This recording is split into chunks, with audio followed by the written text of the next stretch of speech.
Naše dnešní mladá šampionka je univerzální sportovkyně, která vedle překážkového sportu dělá ještě gymnastiku a florbal. A jak řekl její gymnastický trenér, ve všech svých sportech vyniká nad ostatními. Ahoj, já jsem Šárka, je mi 11 let a věnuji se překážkovému sportu, který dělám už 3 roky.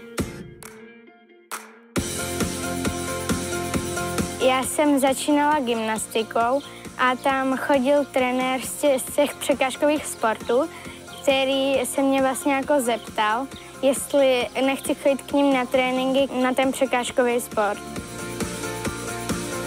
Šárka k nám přišla, když jí bylo 6 let a byla taková normální holčička, až teprve u nás se začala nějak zdokonalovat a soustředí se na ten sport takovým způsobem, že je jedna z našich nejlepších.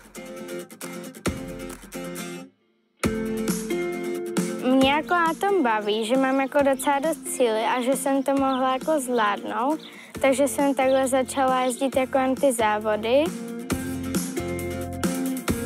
Šárku znám asi už 3-4 roky a myslím si, že jí ten sport hodně jde. Musíte mít svoji techniku, jak to zdolat tu překážku a vlastně musíte mít jako trochu i trpělivost, když se vám to nepovede. Určitě má sílu v rukou a i tu obratnost. Dělám taky parkour. Ten mi jde jako dobře, až na to, že někdy občas se o tu dřevěnou překážku sedřu. Při závodech je prožívám dobře, sice mám stres, ale to se nějak to dá dohromady, takže pak to je v pohodě. My se Šárkou se jakoby podporujeme vlastně ve všem pomalu. Největší úspěchy mám ze šplhu na laně bez přírazu.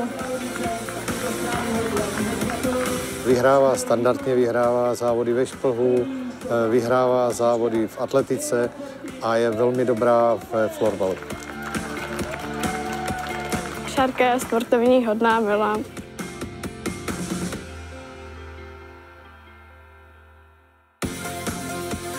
Ona má v sobě nějakého sportovního ducha, protože ona hraje florbal, u nás vlastně byla na mistrovství republiky ve šplhu na laně, v gymnastice, krásně plave.